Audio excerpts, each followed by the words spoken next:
নমস্কাৰ মৰমৰ ছাত্ৰ-ছাত্ৰীসকল পুনৰবাৰ সকলোকে আমাৰ গেব এডুকেশ্যন চেনেলটোলৈ স্বাগতম জনাইছোঁ। আজি আমি আলোচনা কৰিম পঞ্চম শ্ৰেণীৰ অসমীয়া পাঠ্যপুথিৰ ৯ নম্বৰ অধ্যায় ভতুৱা আৰু খকুৱাৰ খৰিয়াল এই পাঠ্যৰ সম্পূৰ্ণ প্ৰশ্নৰ উত্তৰসমূহ। গতিকে তোমালোকে ভিডিঅ'টো সম্পূৰ্ণকৈ শেষৰলৈকে চাই যাবা। এতিয়া চাওঁ আহা আমি প্ৰশ্নৰ উত্তৰসমূহ। প্ৰথমে আছে উত্তৰ দিয়া। ক নম্বৰ প্ৰশ্নটো হৈছে ভতুৱা আৰু খকুৱাৰ মাজত কিয় খৰিয়াল লাগিছিল? ইয়াৰ উত্তৰটো চোৱা। খকুৱাই গাঁওবুঢ়া দেউতাৰ চকীখনত বহাৰ বাবে ভতুৱা আৰু খকুৱাৰ মাজত খৰিয়াল লাগিছিল। খৰিয়াল মানে ইয়াত কাজিয়া বুজোৱা হৈছে। তাৰপিছতে খটো চোৱা। ভতুৱাই কোৱা কথাখিনি শুনি খকুৱাই কি কৈছিল? উত্তৰ চোৱা। ভতুৱাই কোৱা কথাখিনি শুনি খকুৱাই কৈছিল যে ভতুৱাও বৰ লাজমান বুজি পোৱা বিধৰ নহয়।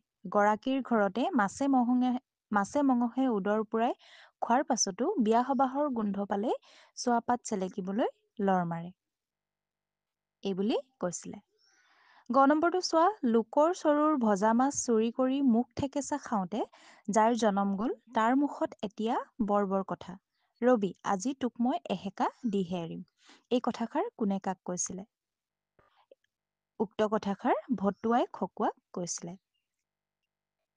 ঘ নম্বৰটো হৈছে জানে জেঠাই বৰফৰ দেশতো বোলে কুকুৰ আছে। এই কথাষাৰ কোনে কৈছিল? বৰফৰ দেশত কুকুৰে কি গাড়ী টানে? উত্তৰটো চোৱা। উক্ত কথাষাৰ অকুমনিয়ে তাইৰ জেঠায়েকক কৈছিলে। আৰু বৰফৰ দেশত কুকুৰে স্লেজ গাড়ী টানে। ইয়াৰ পাছতে আছে বহলাই লিখা। ক নম্বৰটো হৈছে কুকুৰ আৰু মেকুৰীৰ আকৃতি আৰু স্বভাৱৰ কি কি মিল আৰু কি কি অমিল আছে? উত্তৰ কুকুৰ আৰু মেকুৰীৰ আকৃতি আৰু স্বভাৱৰ মিলসমূহ হৈছে কুকুৰ আৰু মেকুৰীৰ দুয়োৰে গা মিহি নোমেৰে ঢকা আৰু দুয়োৰে দুপাৰিকৈ চোকা দাঁত আছে আৰু মানুহে খোৱা প্ৰায়বোৰ খাদ্যকে দুয়োৱে খায়। কুকুৰ আৰু মেকুৰী উভয়ে বুদ্ধি চোকা, দুয়োৰে ঘ্ৰাণ শক্তিও তীক্ষ্ণ হয় আৰু দুয়ো চিকাৰী প্ৰাণী আৰু দুয়োটাই সহজে পোহ মানে। আনহাতে কুকুৰ আৰু মেকুৰীৰ আকৃতি আৰু স্বভাৱৰ অমিলসমূহ হৈছে কুকুৰৰ মুখখন দীঘল আৰু জোঙা কিন্তু মেকুৰীৰ মুখখন ঘূৰণীয়া আৰু থুপুকা। মেকুৰীৰ চকু দুটা ঘূৰণীয়া আৰু উজ্জ্বল কিন্তু কুকুৰৰ তেনেকুৱা নহয়। মেকুৰীৰ কাণ দুখন সৰু আৰু থিয়, কুকুৰৰ কাণ দুখন দীঘল আৰু তললৈ ওলমি পৰা। কুকুৰৰ নেজডাল কেঁকুৰা আৰু ওপৰৰ ফালে উঠি থকা কিন্তু মেকুৰীৰ নেজডাল দীঘল হয়। মেকুৰীৰ মুখত দুকোছা দীঘল গোফ আছে কিন্তু কুকুৰৰ নাই। কুকুৰ আৰু মেকুৰী দুয়োৰে খাবলৈ বহাৰ ভংগী আৰু খোৱাৰ ধৰণো বেলেগ বেলেগ হয়। এইখিনিয়ে কুকুৰ আৰু মেকুৰীৰ আকৃতি আৰু স্বভাৱৰ অমিলসমূহ। ইয়াৰ পাছতে খ নম্বৰ প্ৰশ্নটো চোৱা। কুকুৰ আৰু মেকুৰীয়ে মানুহৰ কি কি উপকাৰ সাধন কৰে? উত্তৰত লিখিবা কুকুৰ বৰ প্ৰভুভক্ত আৰু বিশ্বাসী। ই অতি সতৰ্কতাৰে গৃহস্থৰ ঘৰত পহৰা দিয়ে। গছৰ পাত সৰি পৰাৰ শব্দ শুনিও ইহঁতে ভুকিবলৈ ধৰে। আজিকালি চোৰ ডকাইত ধৰা কাৰ্যত পুলিচেও কুকুৰক ব্যৱহাৰ কৰে। আনহাতে মেকুৰীয়ে এন্দুৰ নিগনি আদি মাৰি গৃহস্থৰ উপকাৰ সাধন কৰে। ক নম্বৰ প্ৰশ্নটো চোৱা। অকুমনি আৰু জেঠায়েকৰ মাজত হোৱা কথাখিনি পঢ়া আৰু সেইখিনি জুকিয়াই লৈ কুকুৰ আৰু মেকুৰীৰ বিষয়ে লিখা। এতিয়া আমি অকুমনি আৰু জেঠায়েকৰ মাজত যিখিনি কথা হৈছিলে সেইখিনি পঢ়িব লাগে আৰু সেইখিনি জুকিয়াই লৈ কুকুৰ আৰু মেকুৰীৰ বিষয়ে লিখিব লাগে। এতিয়া উত্তৰত লিখিবা কুকুৰৰ মুখখন দীঘল আৰু জোঙা, মেকুৰীৰ মুখখন ঘূৰণীয়া আৰু থুপুকা। মেকুৰীৰ চকু দুটা ঘূৰণীয়া আৰু উজ্জ্বল কিন্তু কুকুৰৰ তেনে নহয়। মেকুৰীৰ কাণ দুখন সৰু আৰু থিয়, কুকুৰৰ কাণ দুখন দীঘল আৰু তললৈ ওলমি পৰা।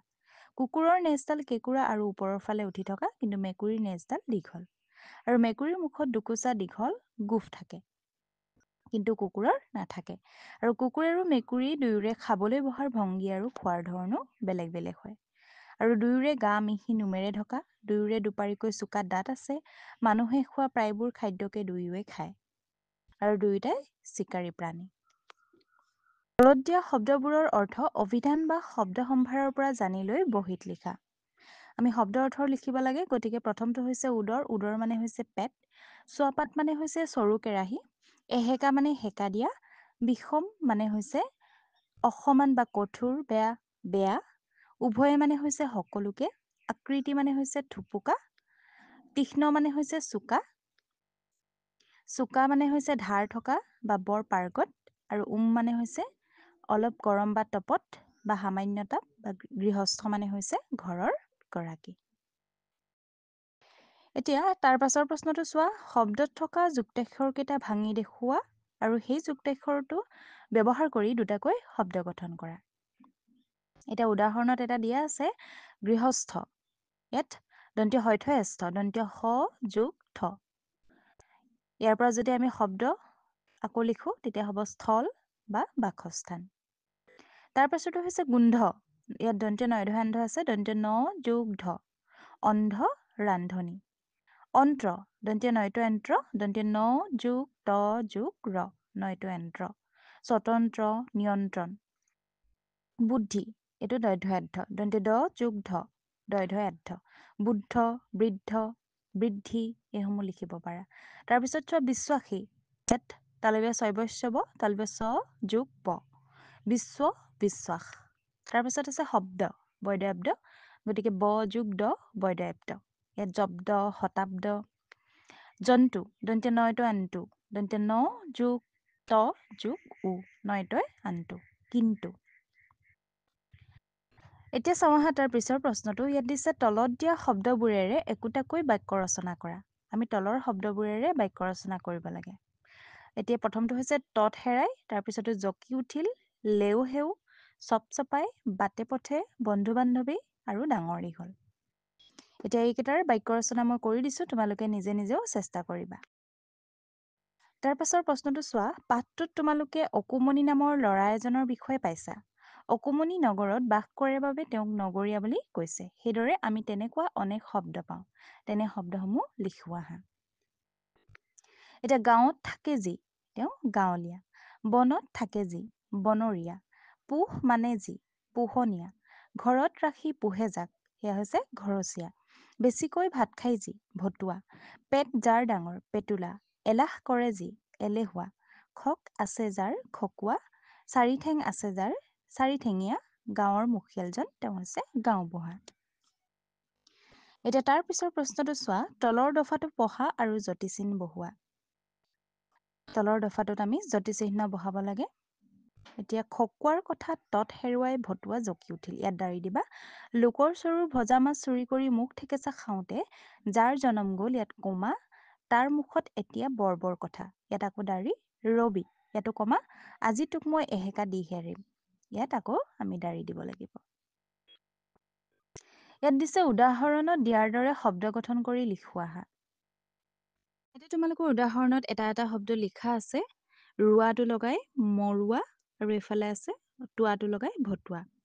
ঠিক তেনেকে আমি মৰুৱাটোৰ নিচিনা বেলেগ বেলেগ শব্দ লিখিবলৈ হ'লে লিখিব পাৰোঁ।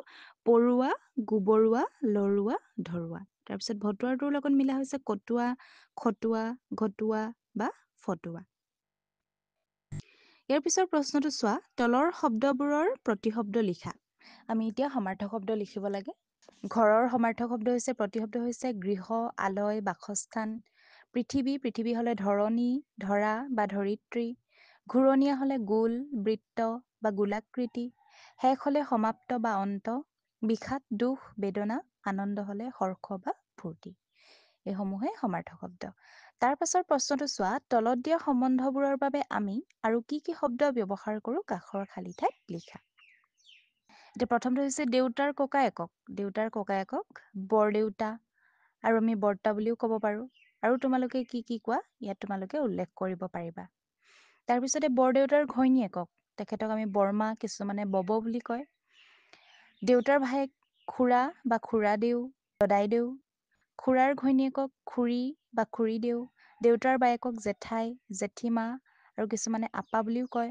তাৰপিছতে জেঠাইৰ গিৰিয়েকক জেঠপেহা, জেঠু, নিচাদেউ বুলিও কয়। তাৰপিছতে হৈছে দেউতাৰ ভনীয়েকক, দেউতাৰ ভনীয়েকক পেহী বা কিছুমানে বা বুলিও মাতে। পেহীৰ গিৰিয়েক পেহা বা পেহাদেউ। আইৰ ককায়েক বা ভায়েক মোমাই বা মামা।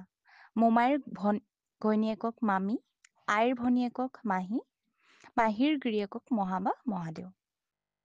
এই সম্বন্ধসমূহ তোমালোকে আৰু কি কি সম্বন্ধৰে সম্বোধন কৰা তোমালোকে লিখিব পাৰা।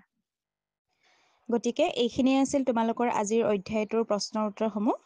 ছাত্ৰ ছাত্ৰীসকল, ইয়াৰ উপৰিও যদি তোমালোকে অন্য ছাবজেক্টসমূহৰ কুৱেশ্যন আনচাৰসমূহ বিচাৰিছা তেন্তে আমাৰ চেনেলত দিয়া আছে, তোমালোকে চাব পাৰিবা।